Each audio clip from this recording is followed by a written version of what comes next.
This thing that he's doing where he's pretending that he's a woman is very smart. It really don't make a difference if you say he or she to me. Some psychopath can just pretend that they're a woman and knock women over on the court. I gotta take this out. Norman's a fucking woman, dude. I bet. It's a giant dude. A giant dude who's just dominating these chicks. So the more controversy there is, the more people do come to see them. The crazy thing about the WNBA, imagine if the NBA had the same sexual dynamic. Imagine if the most of the team was a bunch of gay dudes who were like very aggressive and black. The top personalities in sports commentary are tearing down the WNBA's double standards on national television, and the executive staff is in a panic as the league faces a huge ideological crossroads. If you appreciate this content, consider giving this video a like and subscribing to the channel.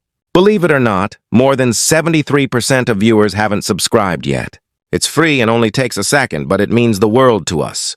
So, Music, did you subscribe already? Great. Thank you so much for your support. Now, back to the video. If you can't define what a woman is, then you're an idiot. And this is nonsense. And that's what your ideology is. Your ideology is so stupid, you can't define the difference between a male and a female. And so you've decided that people identifying with something means it's a real thing, and you have to say it because everybody else says it, and they scare you, and they'll cancel you and go after you. So everyone's agreed to nonsense. So this is where we painted ourselves into this dumbass fucking corner. Corporate media's initial aggressive attempt to promote political narratives has utterly backfired, sparking a fierce public debate that extends from major podcast studios to mainstream news programs. Brittney Griner now adding her voice to the debate over transgender athletes. She's a WNBA star, slamming the push to ban biological men from competing against biological women. So when someone like Brittney Griner says, actually, I'm going to fight for men to play in women's sports, is just another blow against lots of young female athletes. But they've painted themselves in a corner, because if they don't let the guy in, it looks bad. Right. But if they do, he's going to dunk. Well, the thing is, can you define what a woman is? And until you can't, if you can't define what a woman is, then you're an idiot. And this is nonsense. In a heated episode of the Joe Rogan Experience, host Joe Rogan attacked the sports establishment, saying that these organizations have put themselves in a ridiculous situation where they are unable to even describe what a woman is. Rogan presented the stark, brutal truth. One of the things that Joe Rogan, a prominent podcaster, one of the things that made him wake up to this issue is he's an MMA fighter. Correct. And when Joe Rogan saw biological males who are transitioning to female beating the hell out of biological females in the ring, he started to think, What are we doing? What are we doing here? Like, why are we cheering this on? If you say anything like, look, trans women aren't women. There are men who identify as women, which is fine. But there's a biological distinction that protects women in sports, and that's chromosomes. We know XX chromosome, you're a woman, XY, you're a dude. Do it that way. Call yourself whatever the fuck you want. But if you want to play in the WNBA, you have to have XX. Highlighting the fact that fundamental genetics underlies biological reality.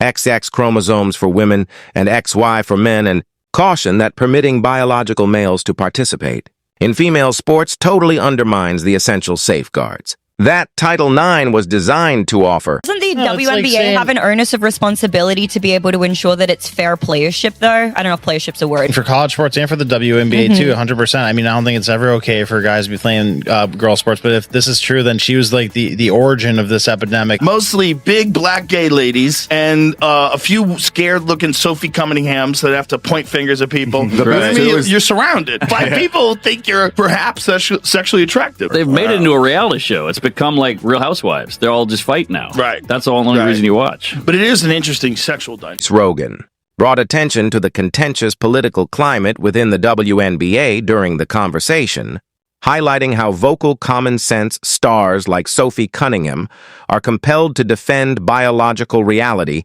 in the face of league narratives that disregard fundamental science. You're going to have a tremendous platform, but where is that going to be on your radar in terms of advocating for athletes, all athletes, transgender athletes to be able to play? Oh, I mean, that ranks high on the list of things that I'll be fighting for and speaking up against. Everyone deserves the right to play. The WNBA's Brittney Griner is a man. That's not a woman. That's not a female. That's not even a trans person. That is a man. Brittney Griner is, in fact, a man. When WNBA veteran Brittney Griner publicly intervened in the national discussion. The animosity became even further. Griner declared on camera that everyone has the right to participate in women's sports and vowed to utilize her platform to actively support trans athletes, denouncing continued attempts to prevent biological men from participating. It really don't make a difference if you say he or she to me. Like when I'm out in public, like my teammates sometimes will get mad if somebody call me a he, but I'm just like, I don't care. Like, you know, we go sit down and get some food and they're like, sir, what do you want? I'm like, yeah, let me get the steak, medium well. Thank you. I'm in TSA and I'm going through TSA and, you know, the guy pats me down so I could go through. I'm cool. I didn't have people come running like, no, it's a girl. I'm like, hey, you're making it awkward. Yeah. Like, I'm just trying to get through. Whoever could pat me down the fastest, I don't care. Yeah. I've had the opposite where someone was like, hey, you know, it's just against the rules. Like, he can't pat you down. Like, she has to pat you down. And then she walks up and she's looking at me. She goes looking at my chest, looking me up and down, looking at my chest, trying to look at the ID. Making it awkward, or they'll ask me, you really a girl? Nah, I'm like... Author Douglas Murray openly denounced Gurrier's remarks as a terrible blow to thousands of dedicated female athletes nationwide, pointing out that her position deliberately undermines young women vying for fair podiums, college scholarships, and hard-earned roster positions.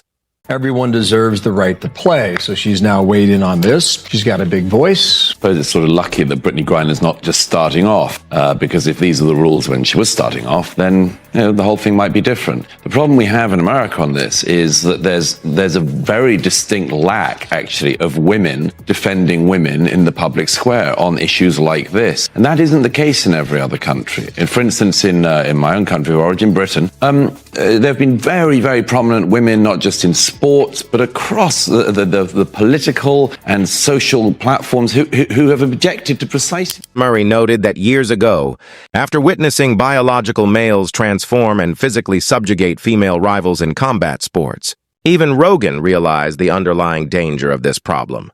Griner's remarks were applauded by radical activist groups, but female athletes have come out to spearhead an intense counter-protest. Sports luminaries like tennis star Martina Navratilova and two-time Olympian Sharon Davies strongly criticized Griner's story, pointing out that unfair biological competition has already cost nearly 14,000 female athletes opportunities and poorer finishing positions. Navratilova made it clear that activists should respect the biological boundaries that safeguard women's spaces and cease attempting to redefine feminism. However, league executives and loud activists continue to push divisive agendas that alienate the vast majority of basketball fans in spite of this overwhelming backlash from mainstream fans and sports luminaries. A woman decided to stand up for women and female spaces. And that woman is now getting lambasted by other women because she doesn't support transgender people in female spaces. Sophie Cunningham, who many of you will probably know from this video, recently got herself in hot water because she had the audacity to say that women and girls should be protected. WNBA star Sophie Cunningham, who plays guard for the Indiana Fever, when an ESPN feature quoted her opposition towards biological men competing in women's sports. She said she wanted to protect young girls both on court as well as in the locker room, calling her position kind of common sense. It has everything to do with reality.